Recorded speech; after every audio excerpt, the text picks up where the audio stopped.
اعوذ باللہ من الشیطان الرجیم بسم اللہ الرحمن الرحیم۔ نرالی شان کا مالک۔ حضرت آمنہ کے انتقال کے 5 دن بعد ایمن آپ کو لے کر مکہ پہنچیں۔ آپ کو عبد المطلب کے حوالے کیا۔ آپ کے یتیم ہو جانے کا انہیں اتنا صدمہ تھا کہ بیٹے کی وفات پر بھی اتنا نہیں ہوا تھا۔ عبد المطلب کے لیے کعبہ کے سائے میں ایک قالین بچھایا جاتا تھا، وہ اس پر بیٹھا کرتے تھے۔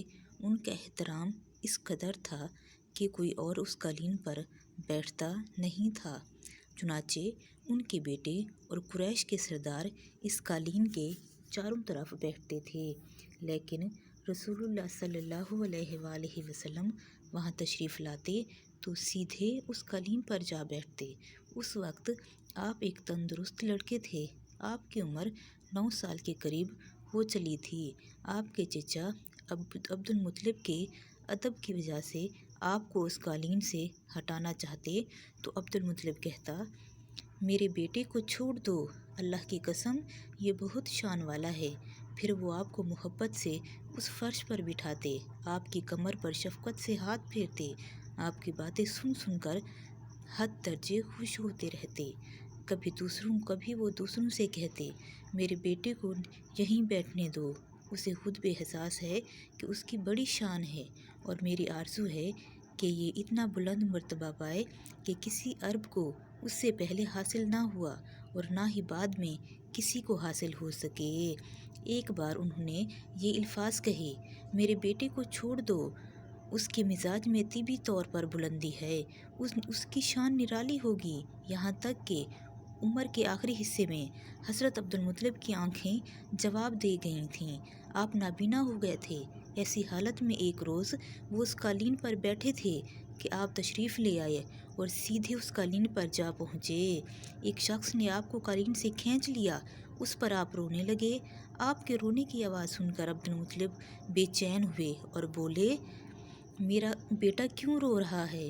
آپ کے قالین پر بیٹھنا چاہتے ہیں، ہم نے اسے قالین سے اتار دیا ہے۔ یہ سن کر عبد المطلب نے کہا، میرے بیٹے کو قالین پر ہی بٹھا دو، یہ اتنا رتبہ پہنچتا ہے کہ میری دعا ہے کہ یہ اس رتبے کو پہنچے جو اس سے پہلے کسی عرب کو نہ ملا ہو، اس کے بعد کسی کو نہ ملے۔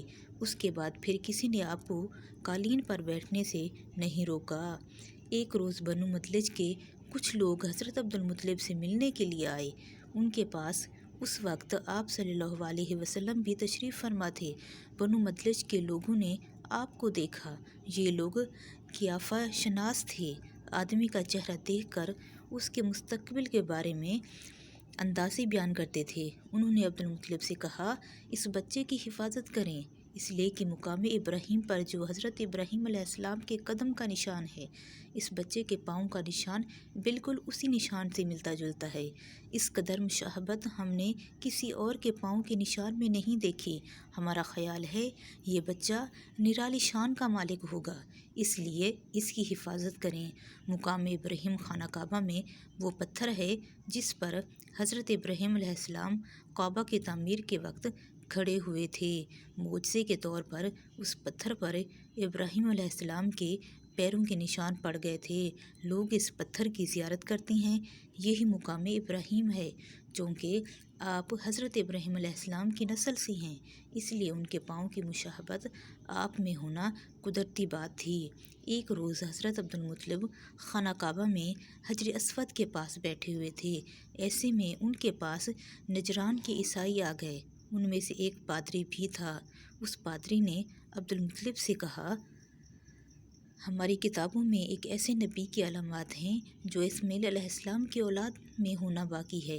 یہ شہر اس کی جائے پیدائش ہوگا، اس کی یہ نشانیاں ہوں گی کہ ابھی یہ بات ہو رہی تھی کہ کوئی شخص آپ کو لے کر وہاں آ پہنچا۔ پادری کی نظر جوں ہی آپ پر پڑی وہ چونک اٹھا۔ آپ کی آنکھوں، کمر اور پیروں کو دیکھ کر وہ چلا اٹھا، وہ نبی یہی ہیں۔ آپ کی آنکھوں، کمر اور پیروں کو دیکھ کر وہ چلا اٹھا، وہ نبی یہی ہیں۔ یہ تمہارے کیا لگتے ہیں؟ عبد المطلب بولے، یہ میرے بیٹے ہیں۔ اس پر وہ پادری بولا، اوہو، تب یہ وہ نہیں ہے، اس لیے کہ ہماری کتابوں میں لکھا ہے کہ اس کے والد کا انتقال اس کی پیدائش سے پہلے ہو جائے گا۔ یہ سن کر عبد المطلب بولے، یہ دراصل میرا پوتا ہے، اس کے باپ کا انتقال اس وقت ہو گیا تھا جب یہ پیدا بھی نہیں ہوا تھا۔ اس پر پادری بولا، ہاں یہ بات ہوئی نا، آپ اس کی پوری طرح حفاظت کریں۔ عبد المطلب کی آپ سے محبت کا یہ عالم تھا کہ کھانے میں بیٹھتے تو کہتے، میرے بیٹے کو لے آؤ۔ آپ تشریف لاتے تو عبد المطلب آپ کو اپنے پاس بٹھاتے، آپ کو اپنے ساتھ کھلاتے۔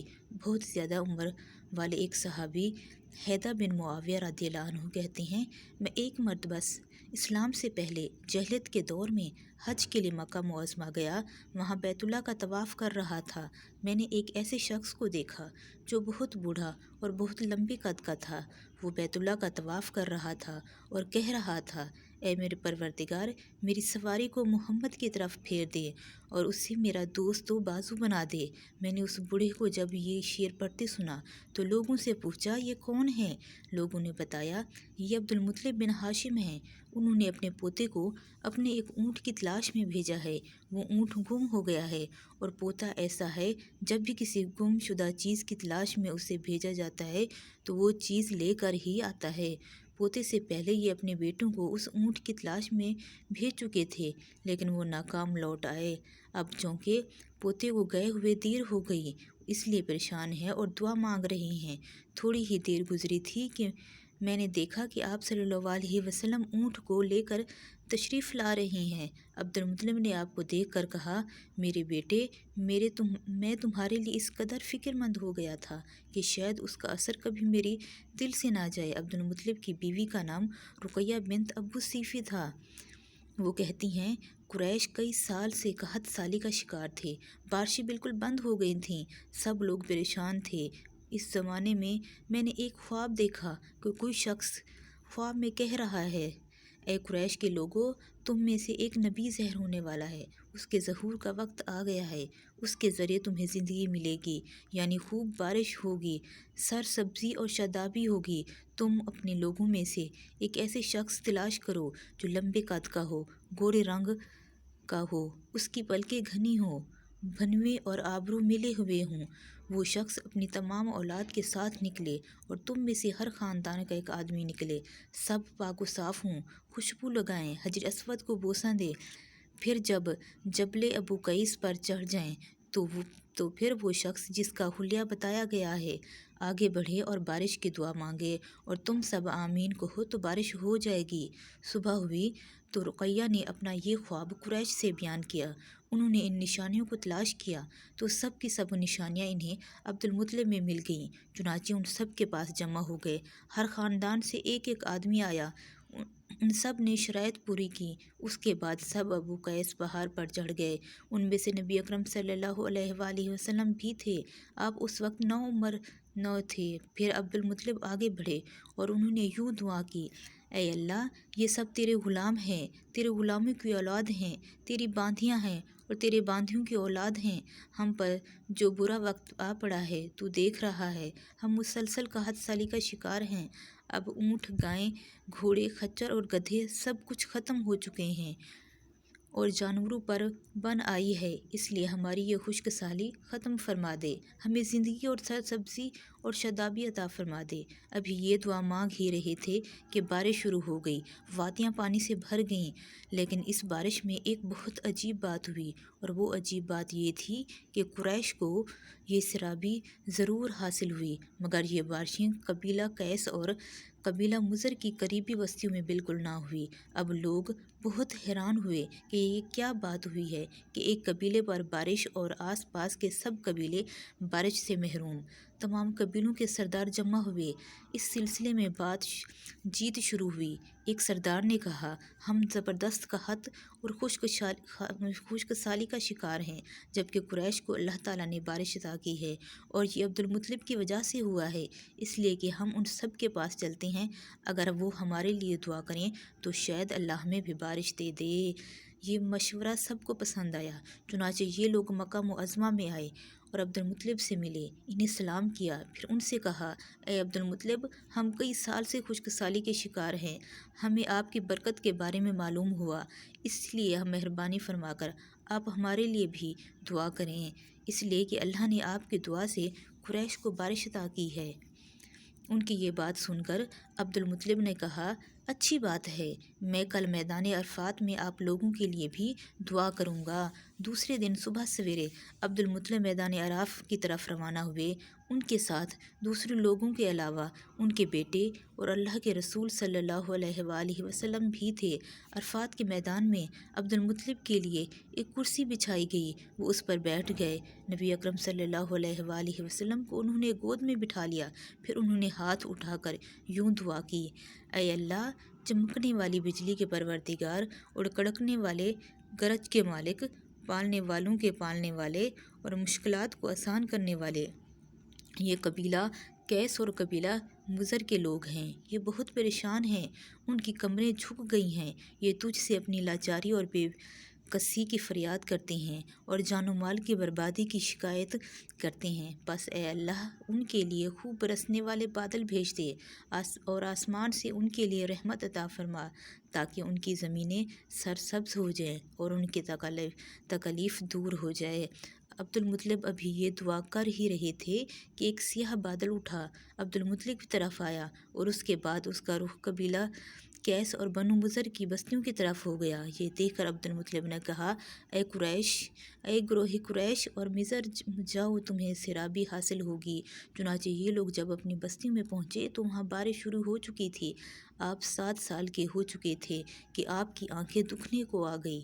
مکہ میں آنکھوں کا علاج کروایا گیا لیکن افاقہ نہ ہوا۔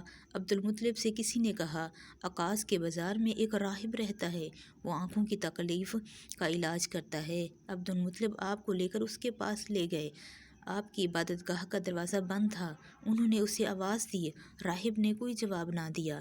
اچانک عبادت گاہ میں شدید زلزلہ آیا، راہب ڈر گیا کہ کہیں عبادت خانہ اس کے اوپر نہ گر پڑے، اس لیے ایک دم باہر نکل آیا۔ اب اس نے آپ کو دیکھا تو چونک اٹھا، اس نے کہا، اے عبدالمطلب، یہ لڑکا اس امت کا نبی ہے، اگر میں باہر نہ نکل آتا تو یہ عبادت گاہ ضرور مجھ پر گر جاتی، اس لڑکے کو فوراً واپس لے جاؤ اور اس کی حفاظت کرو، کہیں یہودی اور یا عیسائیوں میں سے کوئی اسے قتل نہ کر دے۔ پھر اس نے کہا، اور رہی بات ان کی آنکھوں کی، تو آنکھوں کی دوا خود ان کے پاس موجود ہے۔ عبدالمطلب یہ سن کر حیران ہوئے اور بولے، ان کے اپنے پاس ہے؟ میں سمجھا نہیں۔ ہاں، ان کا لعاب دہن ان کی آنکھوں میں لگائیں۔ انہوں نے ایسا ہی کیا، آنکھیں فوراً ٹھیک ہو گئیں۔ پرانی آسمانی کتابوں میں آپ کی بہت سی نشانیاں لکھی ہوئی ہیں، آپ کی تفصیل بہت دلچسپ ہے۔ یمن میں ایک قبیلہ حمیر تھا، وہاں کے ایک شخص سیف بن یزن تھا، وہ سیف حمیری کہلاتا تھا۔ کسی زمانے میں اس کے باپ دادا اس ملک پر حکومت کرتے تھے، لیکن پھر حبشیوں نے یمن پر حملہ کیا اور اس پر قبضہ کر لیا، وہاں حبشیوں کی حکومت ہو گئی۔ 70 سال تک یمن حبشیوں کے قبضے میں رہا۔ جب یہ سیف بڑا ہوا تو اس کے اندر اپنے باپ دادا کا ملک آزاد کرانے کی امنگ پیدا ہوئی، چنانچہ انہوں نے ایک فوج تیار کی، اس فوج کے ذریعے حبشیوں پر حملہ کیا اور انہیں یمن سے بھگا دیا۔ اس طرح وہ باپ دادا کے ملک کو آزاد کرانے میں کامیاب ہو گیا، وہاں کا بادشاہ بن گیا۔ یمن عرب کا علاقہ تھا، جب اس پر حبشیوں نے قبضہ کیا تھا تو عربوں کو بہت افسوس ہوا۔ 70 سال بعد جب یمن کے لوگوں نے حبشیوں کو نکال باہر کیا تو عربوں کو بہت خوشی ہوئی۔ ان کی خوشی کی ایک وجہ یہ بھی تھی کہ انہی حبشیوں نے ابرہہ کے ساتھ مکہ پر چڑھائی کی تھی۔ چاروں طرف سے عربوں کے وفد سیف کو مبارکباد دینے کے لیے آنے لگے۔ قریش کا ایک وفد مبارک دینے کے لیے گیا، اس وفد کے سردار حضرت عبدالمطلب تھے۔ یہ وفد جب یمن پہنچا تو سیف اپنے محل میں تھا، اس کے سر پر تاج تھا، سامنے تلوار رکھی تھی اور حمیری سردار اس کے دائیں بائیں بیٹھے ہوئے تھے۔ سیف کو قریش کے وفد کی آمد کے بارے میں بتایا گیا، اسے یہ بھی بتایا گیا کہ یہ لوگ کس رتبے کے ہیں۔ اس نے ان لوگوں کو آنے کی اجازت دے دی۔ یہ وفد دربار میں پہنچا، حضرت عبد المطلب آگے بڑھ کر اس کے سامنے جا کھڑے ہوئے۔ انہوں نے بات کرنے کی اجازت چاہی۔ سیف نے کہا، اگر تم بادشاہوں کے سامنے بولنے کے آداب سے واقف ہو تو ہماری طرف سے اجازت ہے۔ تب عبد المطلب نے کہا، اے بادشاہ، ہم کعبہ کے خادم ہیں، اللہ کے گھر کے محافظ ہیں، ہم آپ کو مبارکباد دینے آئے ہیں۔ یمن پر حبشی حکومت ہمارے لیے بھی بوجھ بنی ہوئی تھی، آپ کو مبارک ہو۔ آپ کے اس کارنامے سے آپ کے بزرگوں کو بھی عزت ملے گی اور آنے والی نسلوں کو بھی وقار حاصل ہوگا۔ سیف ان کے الفاظ سن کر بہت خوش ہوا، بے اختیار بول اٹھا، اے شخص، تم کون ہو؟ کیا نام ہے تمہارا؟ انہوں نے کہا، میرا نام عبد المطلب بن ہاشم ہے۔ سیف نے ہاشم کا نام سن کر کہا، تب تو تم ہماری بہن کے لڑکے ہو۔ عبد المطلب کی والدہ مدینے کے قبیلے خزرج کی تھیں اور خزرج کا قبیلہ دراصل یمن کا تھا، اس لیے سیف نے ہاشم کا نام سن کر کہا، تب تو تم ہماری بہن کے لڑکے ہو۔ پھر اس نے کہا، ہم آپ سب کو خوش آمدید کہتے ہیں، آپ کے جذبات کی قدر کرتے ہیں۔ اس کے بعد قریش نے وفد کو سرکاری مہمان خانے میں ٹھہرا دیا گیا، ان کی خوب خاطر مدارت کی گئی، یہاں تک کہ 1 ماہ گزر گیا۔ 1 ماہ کی مہمان نوازی کے بعد سیف نے انہیں بلایا۔ عبد المطلب کو اپنے پاس بلا کر اس سے کہا، اے عبد المطلب، میں اپنے علم کے پوشیدہ رازوں میں سے ایک راز تمہیں بتا رہا ہوں، تمہارے علاوہ اور کوئی ہوتا تو میں ہرگز نہ بتاتا۔ تم اس راز کو اس وقت تک راز ہی رکھنا جب تک خود اللہ تعالیٰ اس راز کو ظاہر نہ فرما دیں۔ ہمارے پاس ایک پوشیدہ کتاب ہے، وہ پوشیدہ رازوں کا ایک خزانہ ہے، ہم دوسروں سے اس کو چھپا کر رکھتے ہیں۔ میں نے ایک کتاب میں ایک بہت عظیم الشان خبر اور ایک بڑے خطرے کے بارے میں پڑھ لیا ہے، اور وہ آپ کے بارے میں ہے۔ عبد المطلب یہ باتیں سن کر حد درجے حیرت زدہ ہوئے اور پکار اٹھے، میں سمجھا نہیں، آپ کیا کہنا چاہتے ہیں؟ سنو عبد المطلب، جب تہامہ کی وادی یعنی مکہ میں ایسا بچہ پیدا ہو جس کے دونوں کندھوں کے درمیان بالوں کا گچھا یعنی مہر نبوت ہو تو اسے امامت اور سرداری حاصل ہوگی، اور اس کی وجہ سے تمہیں قیامت تک کے لیے اعزاز ملے گا، عزت ملے گی۔ عبد المطلب نے یہ سن کر کہا، بادشاہ، اے بادشاہ، اللہ کرے آپ کو بھی ایسی خوش بختی میسر آئے، آپ کی ہیبت مجھے روک رہی ہے، ورنہ میں آپ سے پوچھتا کہ اس بچے کا زمانہ کب ہوگا۔ بادشاہ نے جواب میں کہا، یہی اس کا زمانہ ہے، وہ اسی زمانے میں پیدا ہوگا یا پیدا ہو چکا ہے، اس کا نام محمد ہوگا، اس کی والدہ کا انتقال ہو جائے گا، اس کے دادا اور چچا اس کی پرورش کریں گے، ہم بھی اس کے آرزو مند رہیں کہ وہ بچہ ہمارے ہاں پیدا ہو، اللہ تعالیٰ اسے کھلے عام ظاہر فرمائے گا اور اس کے لیے ہم میں سے یعنی مدینہ کے قبلے خزرج میں اس نبی کے مددگار بنائے گا۔ ہم میں سے اس نے اس کے لیے کہا کہ خزرج اصل میں یمن کے لوگ تھے، ان کے ذریعے اس نبی کے خاندان اور قبیلے والوں کو عزت حاصل ہوگی، اور ان کے ذریعے اس کے دشمنوں کو ذلت ملے گی، اور ان کے ذریعے وہ تمام لوگوں سے ملاقات کرے گا، اور ان کے ذریعے زمین کے اہم علاقے فتح ہو جائیں گے۔ وہ نبی رحمان کی عبادت کرے گا، شیطان کو دھمکائے گا، آتش کدوں کو ٹھنڈا کرے گا یعنی آگ کے پجاریوں کو مٹائے گا، بتوں کو توڑ ڈالے گا، اس کی ہر بات آخری فرمان ہوگی، اس کے احکامات انصاف والے ہوں گے، وہ نیک کاموں کا حکم دے گا، خود بھی ان پر عمل کرے گا اور برائیوں سے روکے گا، ان کو مٹا ڈالے گا۔ عبد المطلب نے سیف بن یزن کو دعا دی، پھر کہا، کچھ اور تفصیل بیان کریں، بات ڈھکی چھپی ہے، علامات پوشیدہ ہیں، مگر اے عبد المطلب، اس بات میں شبہ نہیں کہ تم اس کے دادا ہو۔ عبد المطلب یہ سن کر فوراً سجدے میں گر گئے، اور پھر سیف نے ان سے کہا، اپنا سر اٹھاؤ، اپنی پیشانی اونچی کرو اور مجھے بتاؤ جو کچھ میں نے تم سے کہا ہے، کیا تم نے ان میں سے کوئی علامات اپنے ہاں دیکھی ہے؟ اس پر عبد المطلب نے کہا، ہاں، میرا ایک بیٹا تھا، میں اسے بہت چاہتا تھا، میں نے ایک شریف اور معزز لڑکی آمنہ بنت وہب عبد مناف سے اس کی شادی کر دی، وہ میری قوم کے انتہائی باعزت خاندان سے تھی، اس سے میرے بیٹے کے ایک لڑکا پیدا ہوا، میں نے اس کا نام محمد رکھا، اور اس بچے کا باپ اور ماں دونوں فوت ہو چکے ہیں، اب میں اس کا چچا ابو طالب اس کی دیکھ بھال کرتے ہیں۔ اب سیف نے ان سے کہا، میں نے تمہیں کچھ بتایا ہے، وہ واقعی اس طرح ہے۔ تم اپنے پوتے کی حفاظت کرو، اسے یہودیوں سے بچائے رکھو، اس لیے کہ وہ اس کے دشمن ہیں، اور یہ بات ہے کہ اللہ تعالیٰ ہرگز ان لوگوں کو ان پر قابو نہیں پانے دے گا، اور میں نے جو کچھ آپ کو بتایا ہے اس کا اپنے قبیلے والوں سے ذکر نہ کرنا۔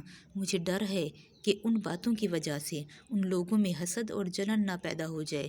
یہ لوگ سوچ سکتے ہیں یہ عزت اور بلندی آخر انہیں کیوں ملنے والی ہے۔ یہ لوگ ان کے راستے میں رکاوٹیں کھڑی کریں گے۔ اگر یہ لوگ اس وقت تک زندہ نہ رہے تو ان کی اولادیں یہ کام کریں گی۔ اگر مجھے یہ معلوم نہ ہوتا کہ اس نبی کے ظہور سے پہلے ہی موت مجھے آ لے گی تو میں اپنے اونٹوں اور قافلے کے ساتھ روانہ ہوتا اور ان کی سلطنت کے مرکز یثرب میں پہنچتا، کیونکہ میں اس کتاب میں یہ بات پاتا ہوں کہ شہر یثرب ان کی سلطنت کا مرکز ہوگا، اس کی طاقت کا سرچشمہ ہوگا، اور ان کی مدد اور نصرت کا ٹھکانہ ہوگا، اور ان کی وفات کی جگہ ہوگی، اور انہیں دفن بھی یہیں کیا جائے گا۔ اور ہماری کتاب پچھلے علوم سے بھری پڑی ہے۔ مجھے پتہ ہے کہ اگر میں اس وقت ان کی عظمت کا اعلان کروں تو خود ان کے لیے اور میرے لیے خطرات پیدا ہو جائیں گے، اور یہ ڈر نہ ہوتا تو میں اسی وقت ان کے بارے میں یہ تمام باتیں سب کو بتا دیتا، عربوں کے سامنے ان کی سربلندی اور اونچے رتبے کی داستانیں سنا دیتا۔ لیکن میں نے یہ راز تمہیں بتایا ہے، تمہارے ساتھیوں میں سے بھی کسی کو نہیں بتانا۔ اس کے بعد اس نے عبدالمطلب کے ساتھیوں کو بلایا، ان میں سے ہر ایک کو 10 حشبی غلام، 10 حشبی باندیاں اور دھاری دار یمنی چادریں، بڑی مقدار میں سونا چاندی، 100 اونٹ اور عنبر کے بھرے ہوئے ڈبے دیے۔ پھر عبدالمطلب کو اس سے 10 گنا زیادہ دیا اور بولا، سال گزرنے پر میرے پاس ان کی خبر لے کر آنا اور ان کے حالات بتانا۔ سال گزرنے سے پہلے ہی اس کا بادشاہ انتقال کر گیا تھا۔ عبدالمطلب اکثر اس بادشاہ کا ذکر کیا کرتے تھے۔ آپ کی عمر 8 سال کی ہوئی تو عبدالمطلب کا انتقال ہو گیا۔ اس طرح ایک عظیم سرپرست کا ساتھ چھوٹ گیا۔ اس وقت عبدالمطلب کی عمر 95 سال تھی۔ تاریخ کی بعض کتابوں میں ان کی عمر اس سے بھی زیادہ لکھی ہے۔ جس وقت حضرت عبدالمطلب کا انتقال ہوا، آپ ان کی چارپائی کے پاس موجود تھے۔ آپ رونے لگے۔ عبدالمطلب کو عجون کے مقام پر ان کے دادا کسی کے پاس دفن کیا گیا۔ مرنے سے پہلے انہوں نے نبی اکرم صلی اللہ علیہ وآلہ وسلم کو اپنے بیٹے ابو طالب کے حوالے کیا۔ اب ابو طالب آپ کے نگران ہوئے۔ انہیں بھی آپ سے بے تحاشا محبت تھی۔ ان کے ساتھ عباس اور زبیر بھی آپ کا بہت خیال رکھتے تھے۔ پھر زبیر بھی انتقال کر گئے تو آپ کی نگرانی آپ کے چچا ابو طالب ہی کرتے رہے۔ انہیں بھی نبی اکرم صلی اللہ علیہ وآلہ وسلم سے بہت محبت تھی۔ جب انہوں نے آپ کے برکات دیکھیں، معجزے دیکھے، ان کی محبت میں اضافہ ہو گیا، اور مالی اعتبار سے کمزور تھے۔ 2 وقت سارے گھرانے کو پیٹ بھر کر کھانا نہیں ملتا تھا، لیکن جب نبی اکرم صلی اللہ علیہ وآلہ وسلم ان کے ساتھ کھانا کھاتے تو تھوڑا کھانا بھی ان سب کے لیے کافی ہو جاتا، سب کے پیٹ بھر جاتے۔ اس لیے جب دوپہر یا رات کے کھانے کا وقت ہوتا تو اور سب دفتر خاں پر بیٹھتے تو ابو طالب ان سے کہتے، ابھی کھانا شروع نہ کرو، میرا بیٹا آ جائے پھر شروع کرنا۔ پھر آپ تشریف لے آتے اور ان کے ساتھ بیٹھ جاتے۔ آپ کی برکت اس طرح ظاہر ہوتی کہ سب کے سب سیر ہونے کے بعد بھی کھانا بچ جاتا۔ اگر دودھ ہوتا تو پہلے نبی اکرم صلی اللہ علیہ وآلہ وسلم کو پینے کے لیے دیا جاتا، پھر ابو طالب کے بیٹے پوتے، یہاں تک کہ ایک ہی پیالے سے سب کے سب دودھ پی لیتے، خوب سیر ہو جاتے، اور دودھ پھر بھی بچ جاتا۔ ابو طالب کے لیے ایک تکیہ رکھا رہتا تھا، وہ اس سے ٹیک لگا کر بیٹھا کرتے تھے۔ رسول اکرم صلی اللہ علیہ وآلہ وسلم تشریف لاتے تو آ کر سیدھے اس تکیے کے ساتھ بیٹھ جاتے۔ یہ دیکھ کر ابو طالب کہتے، میرے بیٹے کو اپنے بلند مرتبے کا احساس ہے۔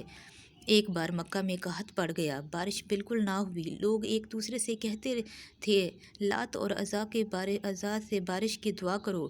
کچھ لوگ کہتے تھے، تیسرے بڑے بت منات پر بھروسہ کرو۔ اسی دوران ایک بوڑھے نے کہا، تم حق اور سچائی سے بھاگ رہے ہو، تم میں ابراہیم علیہ السلام اور اسماعیل علیہ السلام کی نشانی موجود ہے، تم اسے چھوڑ کر غلط راستوں پر کیوں جا رہے ہو؟ اس پر لوگوں نے اس سے کہا، کیا آپ کی مراد ابو طالب سے ہے؟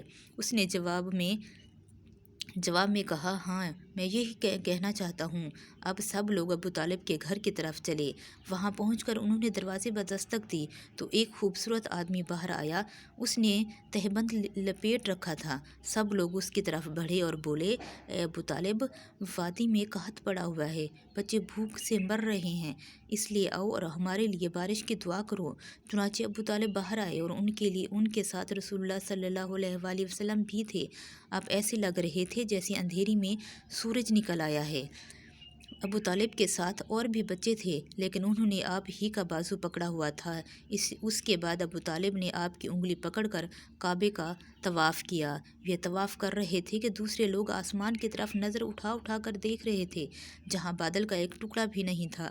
لیکن پھر اچانک ہر طرف سے بادل گھر گھر کر آنے لگے۔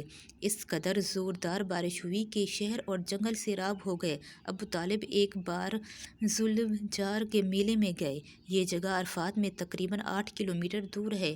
ان کے ساتھ رسول اللہ صلی اللہ علیہ وآلہ وسلم بھی تھے۔ ایسے میں ابو طالب کو پیاس محسوس ہوئی۔ انہوں نے آپ سے کہا، بھتیجے مجھے پیاس لگی ہے۔ یہ بات انہوں نے اس لیے نہیں کہی تھی کہ آپ کے پاس پانی تھا، بلکہ اپنی بے چینی ظاہر کرنے کے لیے کہی تھی۔ چاچا کی بات سن کر آپ فوراً سواری سے اتر آئے اور بولے، چاچا جان آپ کو پیاس لگی ہے؟ انہوں نے کہا، ہاں بھتیجے پیاس لگی ہے۔ یہ سنتے ہی آپ نے ایک پتھر پر اپنا پاؤں مارا۔